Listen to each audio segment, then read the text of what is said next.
Alright, welcome back, ladies and gentlemen, to the Chupacabra's Lair. I'm your host, Larry, and today we're back for another indie gaming first look. It's actually an alpha demo of the game Blastion, which is made by a individual, I'm not sure if it's a man or a woman, named Oakleaf, who has created a similar dungeon crawling experience to Cryptrunner. And I actually found this because of Cryptrunner, because a lot of people actually accused Cryptrunner of ripping off the idea, or maybe an early version of this game and putting it out on Steam. So far I can see some similarities. It's a really fun game, especially in this early stage of its development, but I don't know if I would go as far as to say they ripped one another off. I'm not too keen or knowledgeable on what's going on there.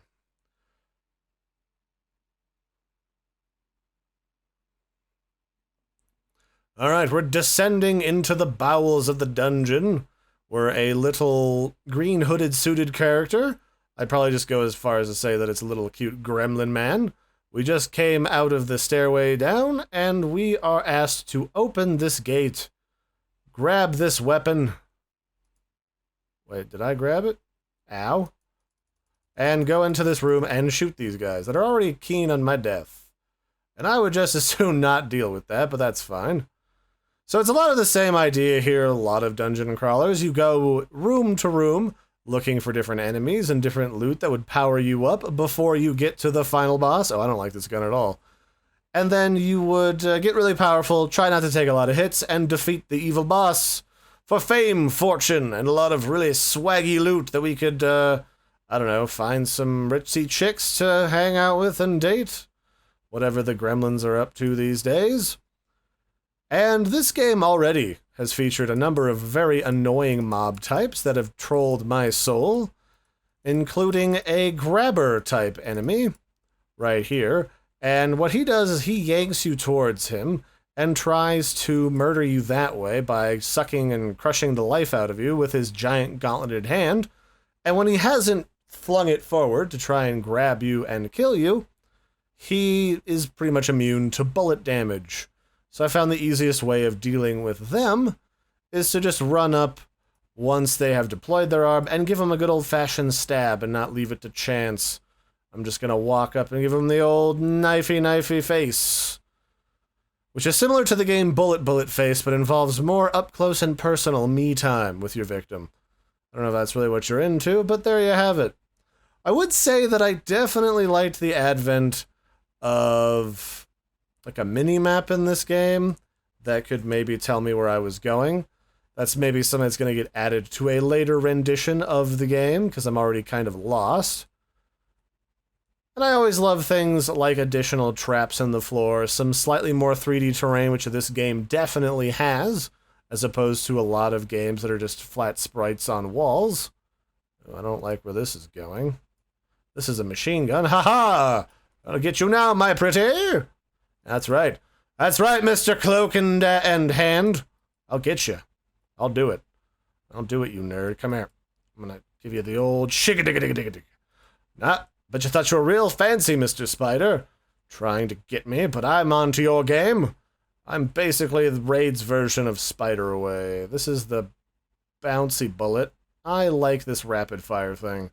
I'm not 100% sure if this game requires you to constantly be on the lookout for ammunition. It looks like yes, but I think you just chuck whatever gun you've got. No, actually, I think it's just infinite ammo. I think you just get as much as you need, and then it just refreshes from there. Because I'll be honest, a dungeon crawler, trying to maintain ammo when it's your primary bread and butter, while also exploring for loot and trying not to die, not always the most exciting thing under the sun. But so far, I've been really enjoying this one. This is even better than the other one that's accused of ripping it off. Can you get down there? He's shooting up at me like you can get down there. Ah, no, my organs, you monster! I'll get you, Timmy. You think you're such a fancy cultist? Well, yeah, you kinda are. I mean, the robe, it's a snazzy piece. I see no problems here. I am super duper lost, and that is a spider on the roof. That's actually a really smart idea for game design. Why not make the spiders do the exact same thing that they do to me in real life, which is crawl along the roof, wait till I'm relaxed below them, and then try to nibble me. Maybe not lightly either. Spiders tend to just give you one big old nomming bite, and that's about all you're going to get from them. So let's just maul these guys. That's... Gave me something blue. I'm not sure what that was that he dropped. Maybe it was an item? Oh, I guess you get experience to level up in here, so that would probably be good for later talent perks. And way over Cryptrunner, this game definitely has got some improved mechanics where I'm not feeling like every single time I lunge forward with my knives, I'm gonna get bopped by everybody. There's actually a generous sort of melee range for your slashes.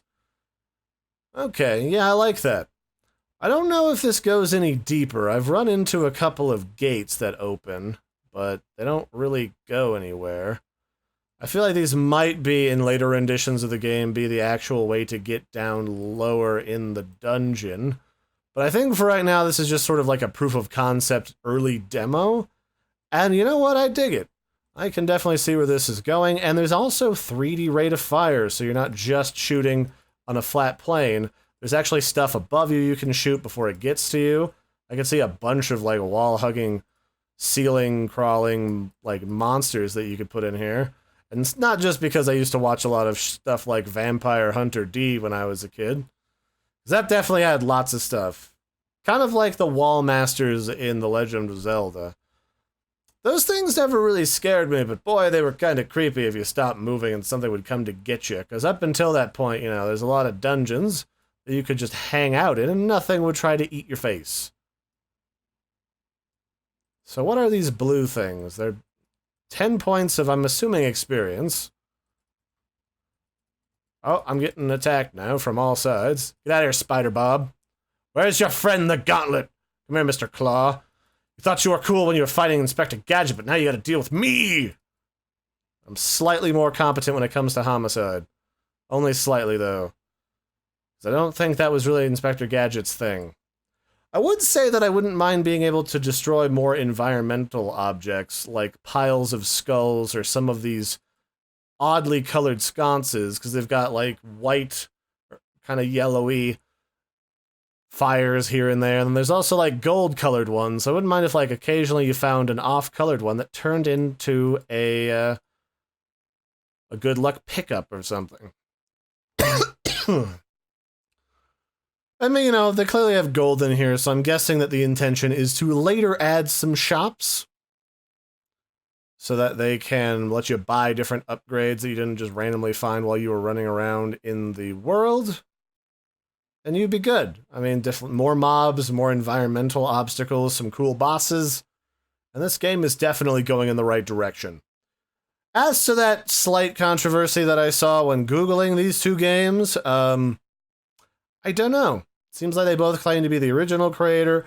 I would say, unless there's some direct code being taken, which is possible, that's happened before during like game jams and stuff, I'd say these games feel slightly similar in the visuals, but play and act completely different. This one basically just feels like something like Cryptrunner, but a little bit more fleshed out and a little bit smoother to play. Although I'm not certain if there's supposed to be sound or not. So far, I haven't experienced any or gotten it to work. So that'll be it for this one, ladies and gentlemen. I've been your host, Larry. This has been a look at Blastion, made in Game Maker Studio. Until next time, don't forget to like and subscribe, and let me know if there's any other great indie titles you'd like me to check out from places like itch.io or GameJolt. And I'll catch you next time. Bye, everybody, and toodles.